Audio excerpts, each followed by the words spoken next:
Olá, minhas lindas! Como vocês estão maravilhosas? Espero que muito bem. Sejam muito bem-vindas a mais um vídeo aqui do canal.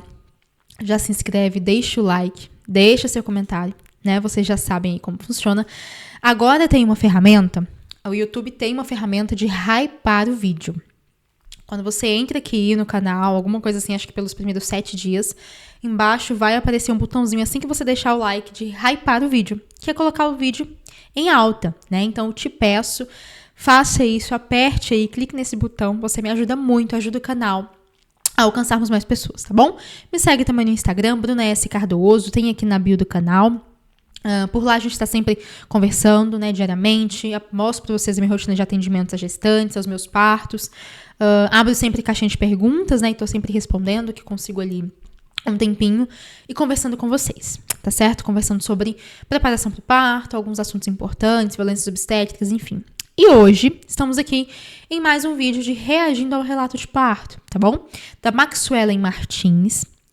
Eu tenho uma seguidora que enviou esse link de relato ao parto e, como de costume, eu não vi, né? Não assisti o vídeo. A única coisa que eu sei é o que tem ali no título do vídeo, que diz assim: relato de parto pelo SUS foi horrível, né? Entre asteriscos ali. Então a gente vai entender o que aconteceu, né? Para essa experiência da Maxwellen ter sido uma experiência negativa de parto. Tá bom? Lembrando que estes vídeos servem, né, como recortes para você que está se preparando para o parto ou vai acompanhar, né, será acompanhante de alguma mulher em trabalho de parto, para entender como as coisas acontecem, para entender como as violências obstétricas podem surgir, para entender como agir, como proteger. E eu sempre tenho que falar para vocês da importância do plano de parto, tá bom? Faça seu plano de parto. Leve, né, no dia do teu parto, leve o profissional a assinar, é muito importante. Eu tenho um vídeo aqui falando sobre plano de parto, procure aí o que é, por que ter, qual a importância, direitos, como fazer. E para você que não quer fazer, eu não sei por onde começar, eu tenho o meu plano de parto, né, que eu forneço agora. Antes fornecia apenas para as minhas gestantes, agora, né, eu abri aí para vocês, então disponibilizei para todo mundo que desejar. Tá aí, aqui na bio do canal, lá no Instagram também. Se tiver alguma dúvida, pode conversar comigo por lá. Sempre tô respondendo vocês, tá certo? E o curso de preparação para o parto, que vocês já conhecem, né? O Parto Empoderado, você que tem desejo.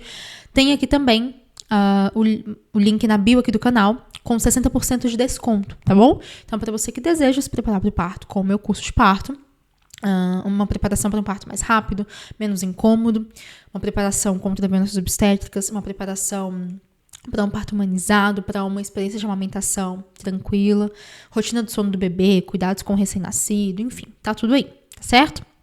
Vamos lá então? Vamos começar esse vídeo aqui hoje? Vamos embora. E é isso, gente. O vídeo de hoje é o relato do parto, né? Eu já antecipo pra vocês que eu tive um parto muito difícil, gente. Foi um parto muito difícil. Eu realmente já tinha muito medo do que poderia acontecer.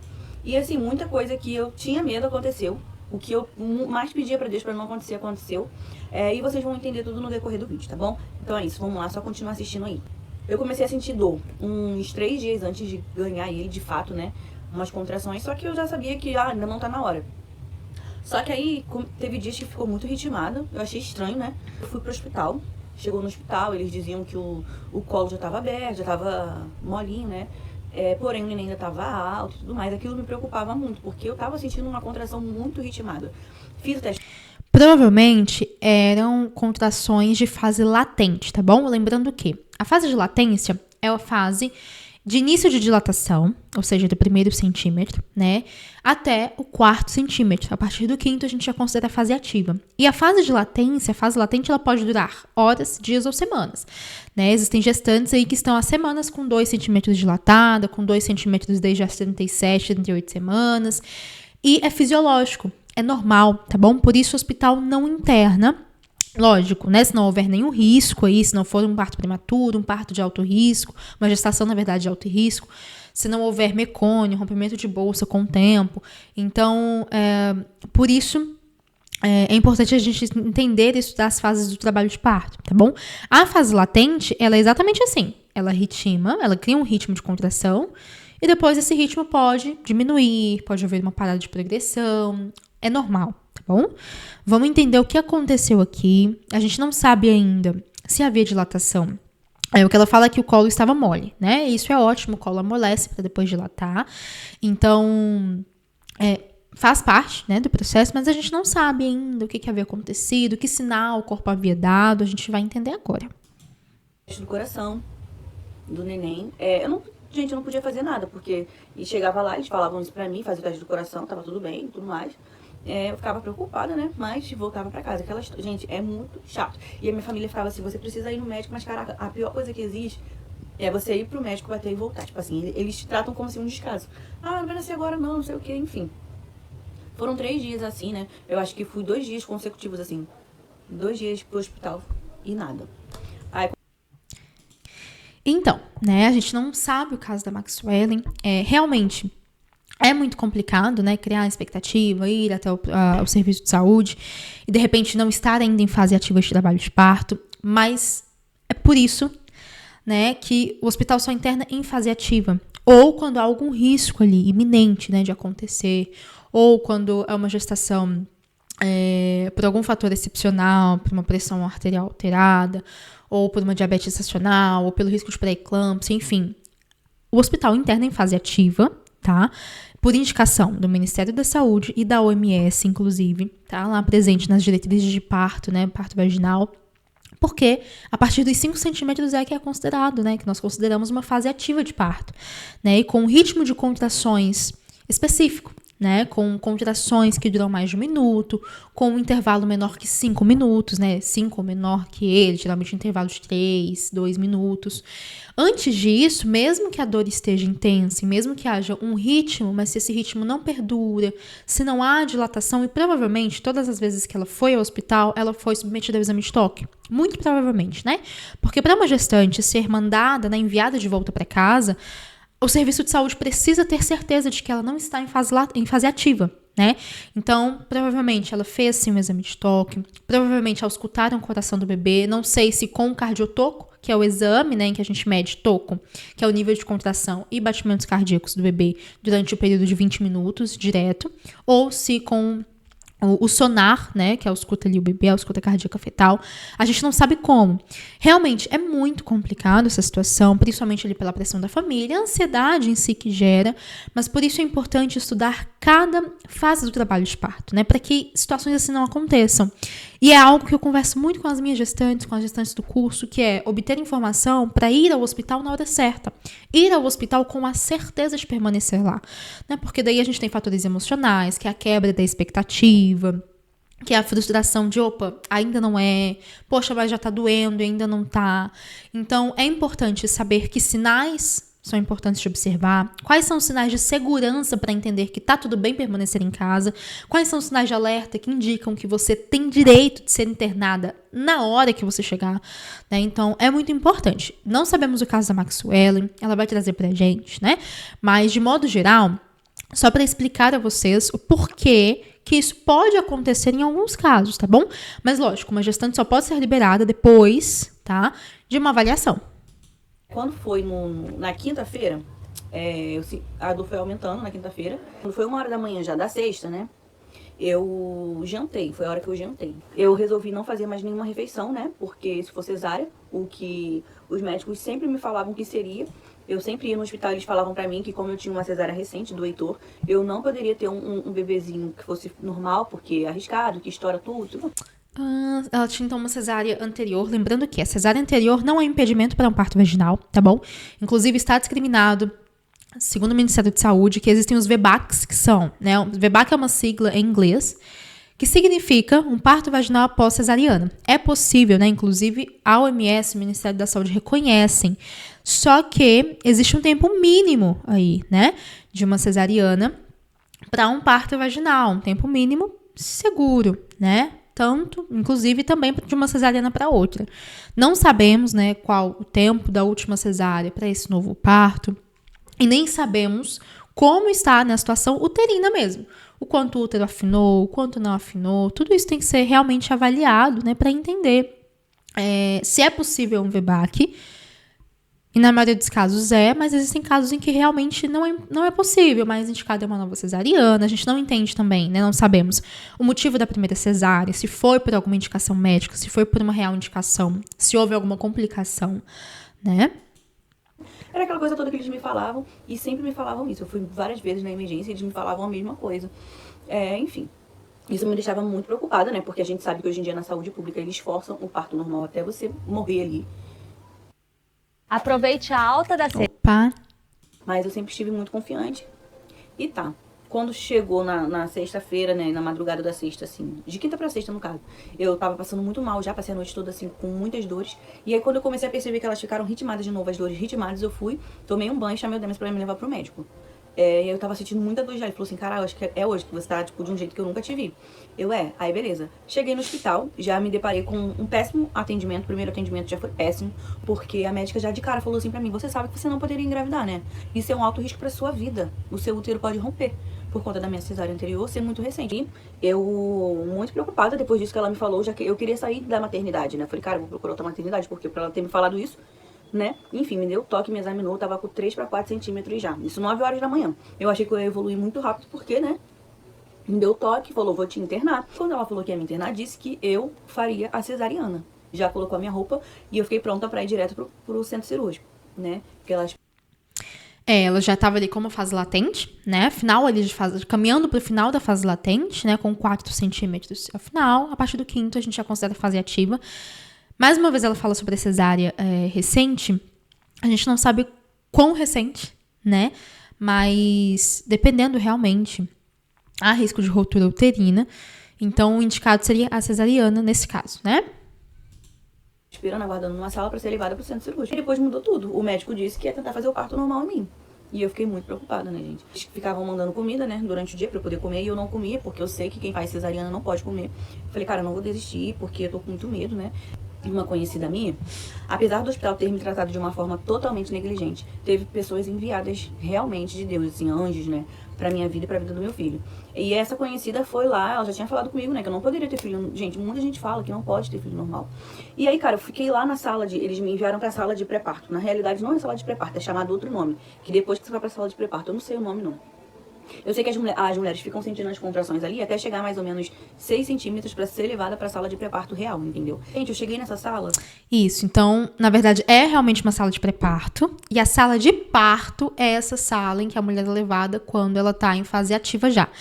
Provavelmente, seja um box, talvez, uma sala de... É porque os hospitais, eles têm algumas denominações diferentes para essa área. Alguns chamam de sala de pré-parto, outras são praticamente uma sala de triagem, um box de espera, muitas vezes é o próprio box ali do pronto-socorro, né?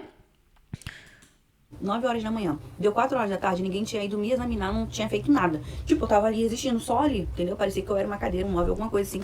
Ninguém falava nada. Aí eu chamei a enfermeira, né, que ficava lá, falei assim, olha só, já tô aqui um tempão, ninguém vem me examinar, ninguém vem fazer nada. Aí ela foi chamou o médico me examinou, falou, você fez o teste do coração do neném? Eu falei, não, cheguei aqui, me deixaram aqui, ninguém fez nada. Eu falei pra ele, falei assim, uma coisa que eu também tô muito preocupada. Lembrando que, tá? Quando a gente fala de um parto vaginal, porque até então, né, seria uma cesariana e aí o médico que veio a internou para o parto vaginal. A equipe precisa, tá, monitorar essa mulher, realizar um novo exame de toque, se essa mulher assim quiser, e sempre auscultar o coração do bebê, pelo menos, tá, a cada 4 horas. É o que é preconizado pelo Ministério da Saúde. Inclusive, o exame de toque ele tem que acontecer a cada 4 horas, não menos do que isso, mas auscultar o coração do bebê é importante nesse processo. Geralmente a cada 4, a cada 2, depende muito, né, da equipe que tá ali. Mas das 9 da manhã até as 4 horas aí da tarde, né, até as 16 horas, a gente tá falando de 7 horas. São 7 horas internada e ninguém monitorou. Praticamente como se esquecida, né? Deixada ali. Aqui a gente já não tá falando de uma violência obstétrica, mas nesse caso uma negligência médica. Foi negligenciado a ela um monitoramento que deveria estar sendo feito. Entende? Se fosse uma cesariana, se o indicado inicial era cesárea, então ela já deveria ter pelo menos sido encaminhada ou minimamente avisada, né? Isso não aconteceu.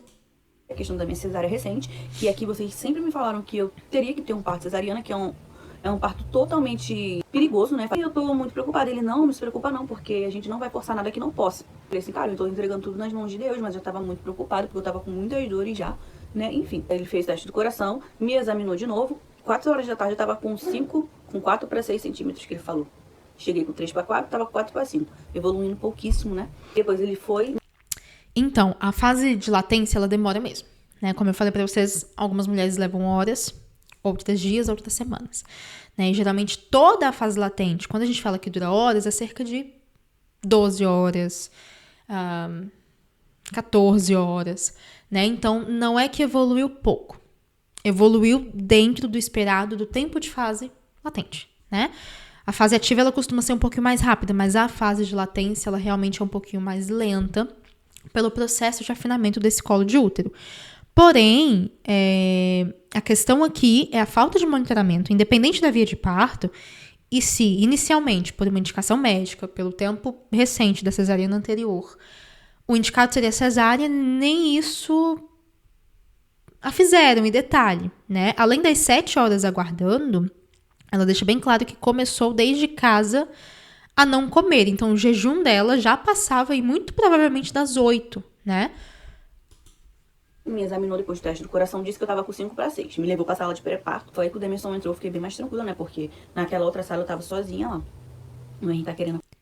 Ou seja, mais um fator aqui, a falta ou a proibição, no caso, né, da presença do acompanhante. Então, ela deixa claro, acho que é Demerson, né? Deve ser o esposo ou quem a acompanhou. Ela deixa claro que na primeira sala estava totalmente sozinha. Então, a gente já tem aqui também um outro fator. Tenho certeza que ele não entrou porque... Não deixou de entrar porque não quis, né? Por falta de vontade. E ela também não deixou de tê-lo ali durante aquela primeira sala por falta de vontade dela. Com certeza não foi isso. Tenho certeza que ou a instituição ou algum profissional ali que responde pela instituição infringindo o direito da gestante, que é o direito do acompanhante, tá, gente? A presença do acompanhante é direito por lei. A lei do acompanhante é uma lei federal, tá? Ela tá acima, eu sempre gosto de relembrar vocês. A lei federal do acompanhante, ela tá acima da vontade da instituição, do desejo da ordem de quem trabalha. É direito da gestante, garantido por lei, ter um acompanhante, tá? Pré-parto, parto e pós-parto. Acordar. O Demerson chegou, ficou comigo e aí as dores começaram a vir mais forte. Aí foram me examinar de novo. Quando dá aquele toque, parece que a dor vem mais forte ainda, né? A médica falou assim, ué, mas ele disse que já tava com 8. Eu falei assim, não tô com 8 não. Ele falou que eu tô com 5 para 6. Aí a mulher foi me examinou e falou assim, realmente, aqui pra mim eu tô vendo que tá com 5 para 6, quase 6. E eu preocupadíssima, né? Aí o Demerson ficava lá, ela mandava eu tomar banho de chuveiro. Fiquei no chuveiro um tempo, quando eu fiquei no chuveiro eu senti que foi evoluindo mais, né? A dor vinha mais intensa. Depois chuveiro sempre, sempre falo aqui pra vocês, chuveiro é o melhor amigo do trabalho de parto. Você quer muito o parto normal? Aí eu falei assim, não, porque o médico que falou pra mim que eu poderia, porque todas as vezes que eu vim aqui nessa maternidade, vocês falavam pra mim que eu tinha que ter cesárea, porque eu tenho uma cesárea recente. E é perigoso, né, forçar um parto normal.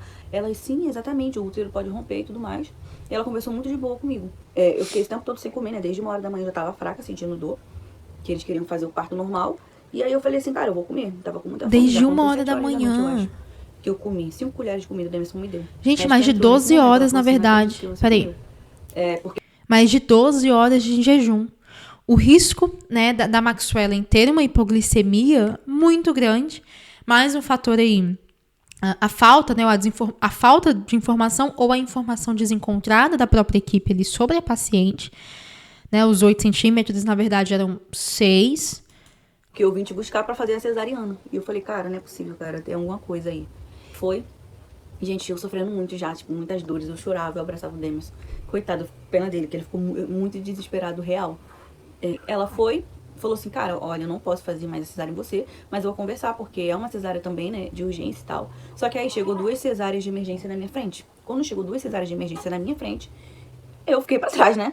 Fiquei lá sentindo as dores, gente. Imagina, desde 9 horas da manhã no hospital, já era 7 e pouco. E eu e Demerson, a gente via o relógio assim, ó. Cara, foi muito desesperador, gente. E aí cada vez a dor vinha mais, tipo assim, vinha mais forte e eu gritava, eu chamava o Demerson e apertava o Demerson. E, nossa, em desespero. A médica teve uma hora que ela veio me examinar e falou, né, o bebê tá muito alto ainda, não tem como, né? Tipo, gente, não tinha como o neném nascer, ele tava alto ainda. E aí ela me examinou, quando ela me examinou, ela estourou minha bolsa. Vamos lá. Minha linda, bebê alto não significa que a mulher não tem passagem, que foi o que, pra vocês, acho que do YouTube cortou por causa dos direitos autorais, mas ela escreveu ali, no caso não tinha passagem. Não existe falta de passagem. O que é passagem? É toda a formação fisiológica e estrutural que a mulher precisa para parir. Útero, colo de útero, canal vaginal, que é o canal de parto. Isso é passagem. Né? Mas quando a gente fala de uma gestante que está com um bebê alto, a gente está só falando de um bebê que precisa descer na pelve. Só isso, e aí por isso é falado, né? A gente fala sobre andar, movimentar, exercitar durante o trabalho de parto, durante a própria gestação, na verdade, né? Não tô falando especificamente no caso da Maxwellen, porque o caso dela já seria, né, pelo que ela disse, previamente, os avisos foram sempre de uma cesárea por causa da cesárea anterior tão recente. Mas só para trazer a vocês que estão aqui assistindo, não existe falta de passagem. Existe o bebê que tá alto, que precisa descer e que ele desce durante o trabalho de parto mesmo, o bebê desce. Por isso a gente fala tanto sobre exercitar, mas que você pode fazer em casa, auxiliar esse processo de encaixe, de descida, para ter um trabalho de parto em menor tempo, para não acontecer isso. Eu já estar no trabalho de parto, meu bebê ainda tá alto. Isso não é falta de passagem, é um bebê alto na pelve. E ele vai descer, tá? Conforme as contrações avançam, conforme a gente movimenta. Por isso é tão importante movimentar no parto, para ajudar. Existe parada de progressão, que é quando a gestante para de evoluir dilatação, muitas vezes pela baixa produção hormonal da ocitocina, por exemplo, que pode acontecer por causa de fatores emocionais, de fatores mesmo hormonais. A gente precisa trazer uma suplementação dessa ocitocina através ou da própria ocitocina ou de outro método de indução, depende, né, de onde ela está, em que fase está em trabalho de parto, se eu preciso do misoprostol, se eu preciso da ocitocina, da sonda Foley, do balão de Krause, se eu preciso da fita de Propes, que são métodos de indução farmacológicos. Então, não existe. O termo falta de passagem na verdade, um grande mito. Não existe a falta da passagem. Mas pode existir sim uma parada de progressão no parto por fatores mesmo, ou hormonais, ou emocionais. É muito real, por isso a gente fala tanto sobre relaxar no parto. Ou então uma desproporção cefalopélvica, né? A disquesia ali. Na verdade, disquesia não, desculpa. Desproporção encefalopélvica.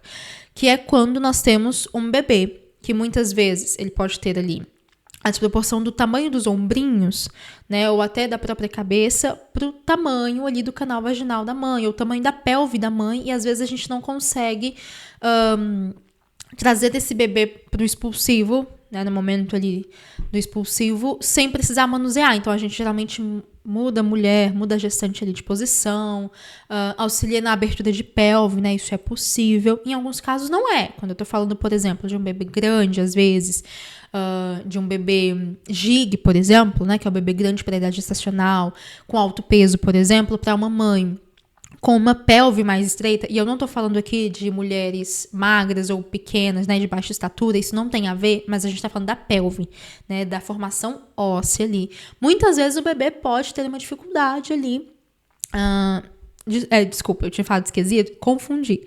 Na verdade, disquesia é outro fator, já do recém-nascido, é distócia, tá? Então, desproporção cefalopélvica ou distócia, que pode acontecer dos ombrinhos ali. Então, não existe a falta de passagem. Tá? Passagem toda mulher tem, mas existe sim, pode existir algum fator que corrobore ou para o atraso desse trabalho de parto ou para a necessidade de uma intervenção, seja ela cesárea ou método de indução, tá bom? Então, só para trazer a vocês isso. Bruna, por que dizem que não existe falta de passagem, mas por que existem mulheres que não progridem? Por causa desses fatores que eu falei para vocês, tá bom? Mas o bebê alto não é um impedimento para o parto vaginal. Inclusive, na grande maioria, né, de gestantes que não fazem a preparação do corpo, né, preparação física na gestação, ou tem uma gestação não tão ativa, ou não conseguem exercitar, caminhar, realizar exercícios, não tem contato, né, às vezes, com essa informação e do quanto isso é importante na gestação, chegam ao trabalho de parto com o bebê alto. E conforme o trabalho de parto vai acontecendo, por isso existem as equipes, né, que vem, a enfermeira chega e fala, a mãezinha, tá aqui a bola, tá aqui a sua livre movimentação, você pode andar ajuda o bebê a descer, realizar exercícios na bola ajuda o bebê a descer, realizar agachamentos, 4 apoios, né, ficar de 4, ajuda o bebê a descer. Então, o bebê alto não é um impedimento para o parto acontecer, tá bom? Ela enfiou o dedo assim, senti que ela encaixou aqui e fez isso, ó. Eu senti isso, aí a bolsa estourou. Quando a bolsa estourou, pronto, gente. Vamos lá, outro fator, né, o rompimento da bolsa. O ideal é que a bolsa venha a romper só em fase ativa. E às vezes ela rompe só no expulsivo. E às vezes ela nem rompe. Só que nós estamos falando de uma gestante que até então não teria indicação para o parto vaginal. E mesmo que tivesse, que está no início da fase ativa, não há porquê romper essa bolsa para acelerar um processo. O corpo vai romper essa bolsa através das contrações no tempo dele, sabe? Quando a gente fala de um parto vaginal. Deixa acontecer. Romper a bolsa de forma manual e mecânica, Bruna, é violência obstétrica? Pode ser caracterizada como violência obstétrica, sim. Se, primeiro, não for avisado a gestante, pelo que a gente vê aqui, ela não avisou. Ela fez, né? Ela fala que ela sentiu. Não foi avisado previamente. Se não houver permissão dessa gestante e se ocorrer, né, ou acontecer antes do momento em que ela deveria romper de forma natural. Ou seja, existem bolsas que podem ser rompidas mecanicamente se a gestante pede? Sim, tem gestante que pede, olha, já tô com 10 centímetros, né, dilatação total, o bebê já tá baixo, só que a bolsa não tá rompendo. Tem bolsa que a membrana é mais espessa e por algum motivo não rompe, às vezes não tem tanto líquido ali, mas... Então, a bolsa não rompeu total, eu quero que a obstetra venha aqui, eu permito, eu desejo que ela rompa, porque eu já tô com dilatação total mesmo, que tá segurando o bebê a bolsa. Ou então, eu quero que ela rompa, porque eu já tô com dilatação total, e eu até agora não vi a cor do líquido. Eu quero ver se tem mecônio, ou se tá tudo bem, se tá transparente. Aí sim, a gente tá falando de outro caso. Mas aqui, pelo que ela diz, ela não teve nenhum aviso de que seria rompido, muito menos, se não foi avisada, ela não permitiu, né? Ela só sentiu. E a médica fez ali no meio do toque, sem alertar e fora o período natural. Ela tá no início da fase ativa ainda, né? Foi aí que a dor foi piorando. E eu, nossa senhora, eu não sabia o que fazer. Desesperada. E eu ficava falando, Demisson, vai lá, pelo amor de Deus, vai lá, amor. Me ajuda, pelo amor de Deus. Horrível. Eu falava, eu não aguento mais. Cara, eu sofri muito, gente. Eu sofri demais. Toda mulher sabe que essa dor é péssima. Se eu ganhasse normal, falaria assim, pô, tá bom, né? É uma dor normal que toda mulher sente. A mulher que ganha o filho normal é essa dor aí. Só que o que me entristece muito, gente, é o fato deles terem forçado todo esse parto em mim, sabendo que eu não podia. Que seria prejudicial pra mim e até mesmo pro meu filho. E aí, beleza, né? Quando ela estourou a bolsa, eu evolui muito, porque as dores ficaram muito intensas. Ela falou, vai pro chuveiro. Só que, cara, eu não senti, sabe? Porque as meninas dizem que sentem uma pressão, né? O neném aqui, aquela coisa que você, tipo, parece que você tá sentindo a criança ali já, a vontade de fazer cocô, e já é o neném, né? E eu não sentia nada. E eu falei, cara, só sinto a contração mesmo e eu não sinto nada aqui embaixo. Eu fazia força, ela pedia pra eu fazer força e ela não sentia a criança, não tinha, o neném não tava ali. Ela pedia pra fazer força. Chama-se puxo dirigido. Puxo dirigido. Violência obstétrica, né? A gestante tende a fazer força e empurrar quando ela sente a vontade. E é algo que ela traz. Poxa, mas as mulheres dizem que sentem a vontade. Eu não tava sentindo e ela tava pedindo pra fazer força. Puxo dirigido e violência obstétrica. O certo, o correto, o humanizado é que essa gestante venha a fazer força somente quando ela sente a vontade. Porque no momento em que o corpo dela tá pronto, tá preparado para isso, e é durante a contração. Então eu tenho a força que ela faz, né, o empurrar, o respirar o bebê para fora durante a contração. Ou seja, o corpo dela tá ajudando no processo.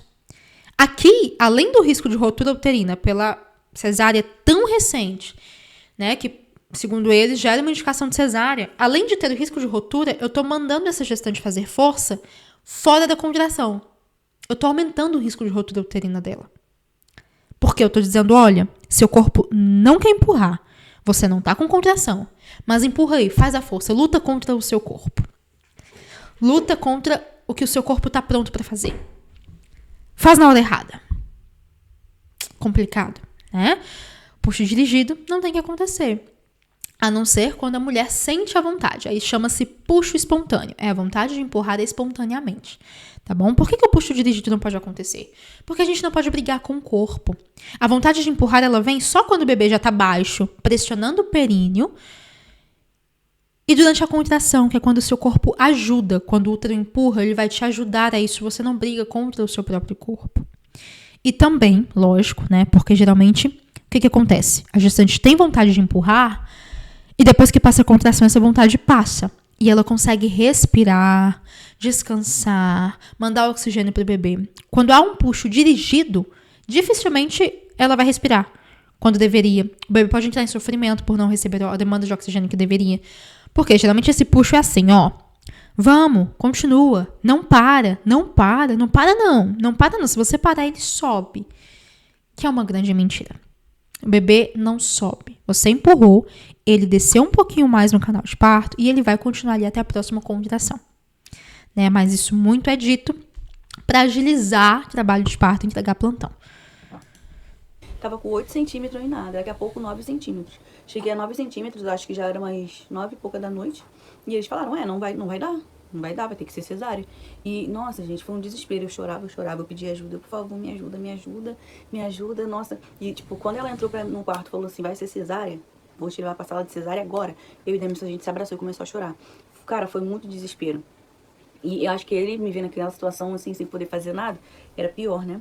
E aí, beleza, a gente foi, eu fui pro centro cirúrgico. Na verdade, eu fui pra uma sala esperar, né? Porque eles estavam preparando o centro cirúrgico pra mim. E eu ficava, ai, tá doendo muito, me ajuda, por favor, dá anestesia logo, me ajuda. E a gente ficava assim, calma, respira. E eu não consigo, gente, não conseguia. Aí teve uma hora que a menina me chamou, né? Falou, vem cá botar roupa. Quando ela pra mim pro centro cirúrgico. Eu falei, moça, peraí, eu não aguento. Aí ela falou assim, vem rápido, porque se chegar uma cesárea de emergência, você vai ficar pra trás. Aí eu, tipo, tá bom, chorando, cara. Nossa, foi horrível, gente. Enfim, né, me levaram pro centro cirúrgico, aquele processo todo de anestesia, colocação e tudo mais. E aí que veio meu maior desespero, gente, porque o Henry, tipo, até pra sair no parto cesárea foi difícil, foi muito difícil. Ele nasceu, assim, roxinho, sem choro, sem nada. Nossa, foi um desespero real pra mim. Lembrando que o bebê nascer roxinho, nascer pálido é normal, tá bom?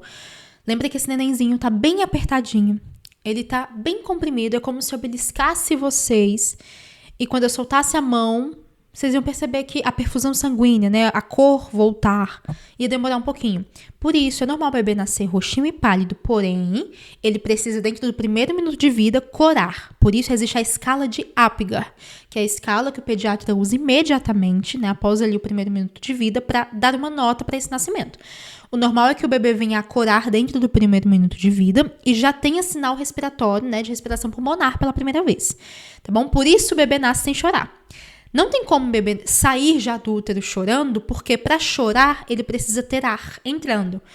E na barriga o bebê não tem ar entrando no pulmão. Na barriga o bebê recebe sangue oxigenado pelo cordão umbilical, que é demandado, né, através da placenta. Por isso é que o bebê nasce sem chorar. Quando ele faz a primeira respiração pulmonar, ele recebe ar, é quando ele chora, né? A gente não consegue ter choro sem ar, né? Então, é só quando ele começa a respirar pelo pulmãozinho que ele chora. Porém, dentro do primeiro minuto de vida, isso tem que normalizar já, tá bom? Quando não normaliza, é quando o pediatra precisa levar o bebê ou fazer algum auxílio ali, ou com oxigênio, ou estimular, né? A gente faz o estímulo para que esse bebê chore, para que esse pulmãozinho funcione, tá bom? Mas vamos entender o que aconteceu com o Henry. Henry, né? Eu acho o nome do neném. Vi meu filho daquele jeito, né? Eu não quero muito entrar em detalhes, porque foi, assim, eu acho que foi um dos piores momentos da minha vida que eu vivi real, assim, gente. E, tipo, eu vi meu filho daquela situação, eu, tipo, começava a chorar, assim, desesperada. Eu falei, Demerson, vai lá, pelo amor de Deus. E ele ficava, calma, porque, tipo assim, a gente não podia fazer nada, né? Tipo, pegaram o neném e já foram pro lado, assim. Eu não vi meu filho, ele já foi direto pra anel, ele ficou na anel um tempão, aí quero chorar. Ele ficou na anel muito tempo, gente, porque meu filho sofreu demais, tipo, ele já... Então o Henry passou por algum sofrimento fetal. E ela não traz, né, como o monitoramento foi precário, né, escasso, provavelmente o monitoramento de batimento cardíaco fetal, gente, se em 8 horas, se em 7 horas ali que ela ficou inicialmente, ninguém veio para auscultar ou realizar o toque, né, a reta final eu também acredito que isso não tenha acontecido. Né? Na verdade, veio o puxo dirigido, que era a obstétrica que ele estava, mandando ela empurrar sem sentir vontade. Empurra sem parar. Nesse empurra acontece o que eu falei pra vocês, que é a mulher parar de... Como é que eu respiro fazendo força? Ninguém respira fazendo força. Como é que eu mando, então, oxigênio pro meu bebê se eu tô fazendo força sem parar porque você tá mandando? Entendem? E lógico, né? Ela não entrou aqui em explicações clínicas, a gente não entende exatamente o que aconteceu, quanto tempo exatamente isso durou, né? Mas se ele precisou ir para NEO, algum sofrimento fetal aconteceu. E lógico, né? Se a gente tá falando de um parto que desde antes, né? Desde ali provavelmente o pré-natal, ela sabiam que deveria ser uma cesárea, houve aí uma negligência. Com toda certeza, com mãe e bebê, né? Com Maxwellen e Henry. Eu tava muito em sofrimento. Quando ele nasceu, ele teve notas baixíssimas. Não vou entrar muito em detalhes, não. Mas... Tá vendo? A nota de Apgar que eu falei pra vocês. Então, a nota dele foi baixa. Com certeza, ele nasceu ali, né, já com um sofrimento fetal. A gente não sabe proveniente de que exatamente, ou como aconteceu, né, até esse processo da cesariana, enfim. Mas a nota de Apgar dele foi baixa. Então, essa mudança que tem que acontecer, que eu falei pra vocês, em 1 minuto, dentro do primeiro minuto de vida, para receber a primeira nota de Apgar e depois de 5 minutos a segunda nota, não houve. Pelo visto, essa melhora não houve pra nota dele ser baixíssima, né? Ela não disse que foi baixa, ela disse que foi baixíssima. Com certeza foi uma situação muito difícil de viver, né? E lembrando que, tá? O pai, ou o acompanhante, né? O responsável ali, que tá acompanhando o gestante, assim que o bebê é levado para receber primeiros cuidados, ele tem direito de ir, tá bom?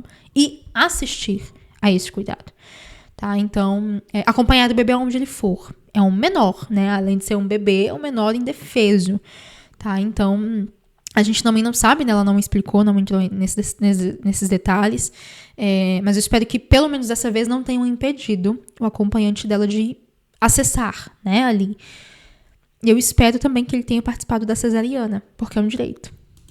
Aí ele teve notas baixíssimas. Eu também sofri muito, né? E ele foi direto lá pra NEO. E, cara, minhas pernas ficaram cheias de coágulos de sangue. Não sei, cara, o que aconteceu nesse parto real. Mas, assim, eu só agradeço a Deus por... Ai, gente, quero chorar. Eu só agradeço a Deus por ter nos livrado, né? Tipo, de qualquer... Os coágulos, eu acredito que foi após a cesárea, né? Eles acontecem, né? Na cesariana, a gente, inclusive, alguns obstetras retiram o útero pra suturar. Não sei se vocês já viram alguma imagem, alguma foto, é algo forte. Pra quem nunca viu uma cesariana acontecer, pra quem não acompanha, às vezes pode ser um processo diferente, né? Então, realmente tem bastante sangue, tem bastante coágulo. A perca sanguínea na cesariana é maior do que no parto vaginal. E logo, assim que acaba, que é retirado do campo estéril, muitas vezes realmente alguns coágulos permanecem, né? Inclusive intrauterinos que estavam dentro do útero e que precisam sair. Mulheres que passaram, por exemplo, por um parto vaginal vão se lembrar que a saída desses coágulos aconteceu depois que a placenta saiu. Depois que a placenta sai, né? Geralmente o obstetra é responsável pelo parto. Ele vai esperar que coágulos também saiam. E às vezes, quando eles não saem e o útero não retrai, trazendo esses coágulos de imediato, o obstetra realiza uma massagem ali por cima da barriga, tá? A massagem não é interna. Por cima ali da barriga, aqui na nossa região do baixo ventre, né? Do pé da barriga, para estimular o útero a mandar esses coágulos para fora, tá bom? Para realmente não ficar. Coágulo não pode ficar retido. Eles têm que ser todos retirados.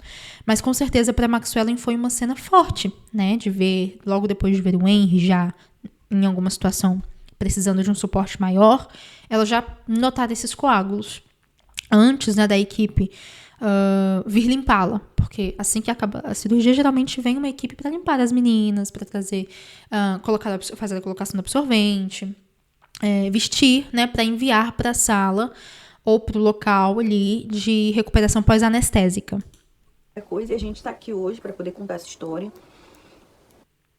O sistema... Opa! Esse vídeo tá sendo mais um relato de parto, eu acho, né? Não sei. Porque foi muito difícil mesmo. Ele ficou na NEO alguns dias, eu fiquei no hospital e eu só consegui ver meu filho. Cara, tem noção, você ganha o seu bebê, toda mãe fica curiosa pra ver o rostinho, pra beijar, pra abraçar, e eu não tive isso, gente. Eu fui direto, né, eu fiquei no soro um bom tempo, porque minha perna tava cheia de coágulo. Eu fiquei no soro. E eu ficava preocupada, porque eu não vi choro do meu filho, eu não ouvi nada. Coágulo. Então, será que foram coágulos? Ela ficou um bom tempo com coágulos? Ou foram hematomas? Marcas? Que aí não seria algo habitual nem normal de uma cesariana, entendeu? Mas ela falou que ficou um bom tempo tomando soro por causa dos coágulos. Nada, eles levaram assim, né? Eu só vi o Henry mesmo no outro dia de tarde, se eu não me engano. E ele lá na Nel, mas já tava bem, né? Graças a Deus, cara. Eu fico assim, agradecendo muito a Deus, porque essa gravidez, eu não entendi nada, né? Vocês sabem que eu não entendi nada. Tipo, eu não queria engravidar. Tipo, eu não queria engravidar, gente. Todo mundo sabe. E quando eu ganhei ele, tipo, eu falei, cara, eu não acredito que Deus vai tirar meu filho de mim. Tipo, eu sofri tudo isso. Ai, Jesus. Eu falei, eu sofri tudo isso pro meu filho, tipo, não ficar comigo. Eu ficava, não acredito. Mas assim, gente, eu só tenho que agradecer a Deus mesmo por a gente estar aqui, eu e ele, né? Que foi difícil, sim. É isso, né? Eu acho que eu contei tudo. O hospital foi muito negligente, porque todo mundo sabia que eu não podia ter esse parto. Eles forçaram até o último minuto. Nós ficamos lá, né? No hospital 5, 6 dias. Foi na realidade eu me internei na sexta. Quando foi quinta-feira, eu acho. Na quinta-feira eu ganhei alta, nós ganhamos alta. Eu ganhei alta no dia anterior e ele no outro dia. Tomou as vacinas lá. Ai, gente, olha, eu quero chorar. Eu não queria chorar, gente, nesse vídeo. De verdade. Mas assim, foi isso, né? Foi difícil. Só agradecer a Deus agora, as pessoas que oraram por nós, né? Tipo, eu demorei muito pra postar. Porque... Por isso, né? Porque eu queria saber se tava tudo bem, se ia dar tudo certo mesmo. Eu tinha muito medo de acontecer alguma coisa, assim. Ai, Jesus. Mas enfim, gente, foi isso. Eu acho que eu não esqueci de nada, não. Como faz falta a gente ter um plano de saúde? Tipo, eu não me programei pra engravidar, então, tipo, não tinha mais plano. Se eu tivesse pretensão de engravidar, é óbvio que eu ia me preparar, né? Tipo, eu ia fazer um plano de saúde. Porque, gente, a saúde pública é um caos. Tipo assim, esse hospital que eu fui, muita gente falava bem. Eu fiquei muito assim, me sentindo, pô, cara, acho que vai dar tudo certo, né? Mas para mim deu tudo errado. Tudo errado, gente. E tipo assim, tudo que eu tinha medo aconteceu. Porque eu sofri muito por causa do Heitor também, né? Porque o Heitor, um bebezinho ainda, ficou vários dias sem mim, vários dias. Eu falei, cara, quanto menos eu ficar no hospital pro Heitor é melhor, né? E eu falei, Deus, não deixa que aconteça nada pra que eu fique mais tempo no hospital. E justamente aconteceu. Tudo que eu tinha medo aconteceu. De sofrer no parto, de esforçar um parto normal. Ai, gente, olha, foi horrível. Mas é uma história pra contar, né? Nós somos um milagre de Deus. E é isso. Estou muito grata a Deus por tudo, pelo livramento, né, nas nossas vidas. E é isso. Foi difícil, mas estamos aqui e temos essa história pra contar, tá bom? E se você gostou do vídeo, deixa o like. Difícil gostar, né, de ouvir uma história assim. Mas enfim, né, gente, eu não entendi nada desse parto. Eu sei que tem muita gente que deseja o mal pro próximo. Eu desejo a cura pra vida dessas pessoas, real. Eu não imagino alguém, assim, fazendo mal pra minha vida, mas o mundo é muito cruel, né? Não sei. Enfim, espero que vocês tenham gostado do vídeo. Bom, vamos então conversar aqui um pouquinho sobre esse relato da Maxwellen, né? Primeiro, algo que ela falou que muito, né? É uma coisa que eu sempre estou também conversando com vocês e trazendo essa importância. Ela disse assim, e esse é um hospital que muita gente fala bem. Gente, plantão é plantão, sabe? E, infelizmente, nós temos que sempre estar preparadas para nós humanizarmos o nosso parto. Por exemplo, se você é gestante, prepare-se, busque informação, faça teu plano de parto, estude o processo, prepare seu acompanhante. Se você tem uma doula, leve. Se você não tem, busque uma. Se você quer ter o teu parto, né, ser acompanhada por mim, entre em contato comigo no Instagram.